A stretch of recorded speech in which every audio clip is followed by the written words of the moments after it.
চলছে বর্তমানে এসএসসি পরীক্ষা এবং এই হচ্ছে পরীক্ষা খাতা দেখার নমুনা। পরীক্ষক নয়, খাতা দেখছে শিক্ষার্থীরা। কিভাবে খাতা দেখছে তা জানো? একটু ছবিটা দেখো। ছবিটা দেখলে আসলে কত বাসনা লাগে, কত কষ্ট হয়। একজন শিক্ষার্থী কত কষ্ট করে, কত মেহনত করে, কত সুন্দর করে খাতাগুলো লিখেছে যে শিক্ষক দেখে সঠিকভাবে মূল্যায়ন করবে। শিক্ষামন্ত্রী কোথায়? আমার প্রশ্ন, আমাদের শিক্ষামন্ত্রী কি আছেন? তিনি কি জিনিসগুলো দেখছেন? এই যে একজন শিক্ষার্থী, মাদ্রাসার শিক্ষার্থী মাদ্রাসার খাতা মূল্যায়ন করছে, যতটুকু আমার মনে হয় এটা কিন্তু আমরা দেখতে পাচ্ছি, কিন্তু অনেক কিছুই আছে যেটা আমাদের গোপনে চলছে, যেটা আমরা দেখতে পাচ্ছি না। এই ছবিটাতে কিন্তু উল্লেখ একদম দেখতেই পাচ্ছি যে মাধ্যমিক উচ্চশিক্ষা বোর্ড যশোর বোর্ডের খাতা নেবে। এটাই যে যশোর বোর্ডের খাতা, সরি, এখানে লেখা আছে এই যে এসএসসি পরীক্ষার খাতা। এখানে সব ইনফরমেশনগুলো দেওয়া আছে যে 26 লেখা আছে, এই যে 26 আমি দেখতে পাচ্ছি, তো তোমরা দেখতে নাও পারো যে সবার সাথে এসএসসি পরীক্ষার খাতা দেখলাম। মানে কি সুন্দর ক্যাপশন, টিকটকের লোগো। টিকটকের উপরে এরকম খাতা দেখার ভিডিওর অভাব নাই।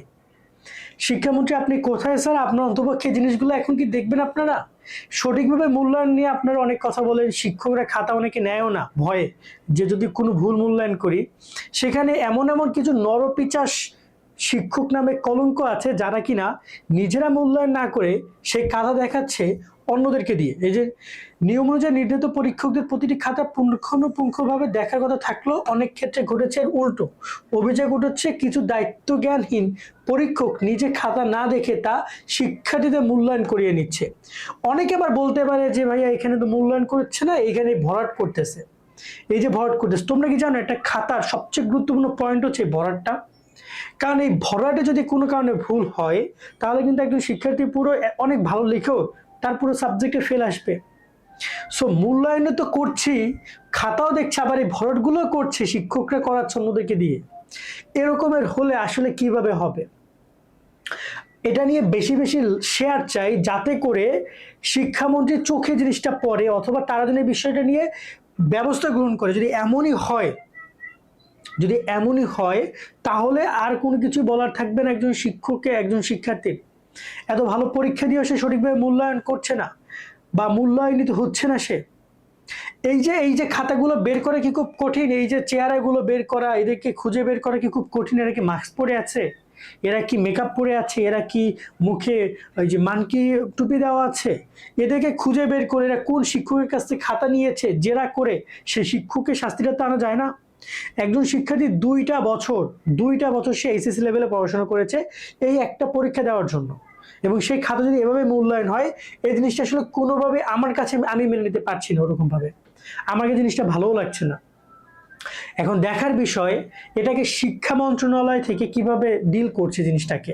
তারা কি এটাকে বাহাবা দেবে? বাহাবা মানে কিভাবে? যদি নীরব থাকে তাহলে বিষয়টা বাহাবা হিসেবে দাঁড়াবে, আর যদি এটার বিরুদ্ধে তারা ব্যবস্থা গ্রহণ করে তবেই জিনিসটা সেই লেভেলে যাবে। এবং অনলাইনে অনেক টিচার আছে যারা কিনা চাইলে বিষয় নিয়ে কথা বলতে পারে। আমি দেখি না কেউ এই বিষয় নিয়ে কথা বলে। আপনাদের পড়ানো পর্যন্ত শুধু দায়িত্ব না, তারপরে কিছু দায়িত্ব আছে, বিষয়গুলো, এই অনিয়মগুলো নিয়েও কথা বলতে হবে। এবং আমি অনুরোধ করবো সবাই যেন এই বিষয় নিয়ে কথা বলে। যে শিক্ষকরা এভাবে যদি খাতা মূল্যায়ন করে তাহলে একজন শিক্ষার্থী যত ভালোই লেখুক না কেন, সে তার যোগ্য মূল্যায়ন পাবে না। তো এই হচ্ছে আপাতত আজকের মতো কথাগুলো, এবং আমি চাই ভিডিওটা বেশি বেশি করে শেয়ার করে একটু জানিয়ে দাও যারা কিনা এটা নিয়ে অবশ্যই প্রতিবাদ করা দরকার, এবং যারা এটা দায়িত্বে আছেন আপনারা এই বিষয়টাকে একটু দেখবেন। এরকমই নিউজ, এই দৈনিক শিক্ষা, মানে এমন না যে অন্য কেউ প্রকাশ করেছে, দৈনিক শিক্ষা যারা শিক্ষা নিয়ে কাজ করে তাদের সাথে তারা এই নিউজটা কভার করেছে। এবং আমার মনে হয় যে তাদেরকে খুঁজে বের করা, এরকমের অনেক শিক্ষক এসে যারা গোপনে কাজগুলো করছে তাদেরকেও এর শাস্তির আওতায় আনতে হবে। বিশেষ করে প্রধান পরীক্ষকদের বেশি ভূমিকা রাখতে হবে যে আদৌ প্রধান পরীক্ষকরা এগুলো জাস্টিফাই করছে কিনা। ওকে, আজকের মতো আমরা এখানে বিদায় নিচ্ছি। সকলে ভালো থাকবেন। আল্লাহ হাফেজ।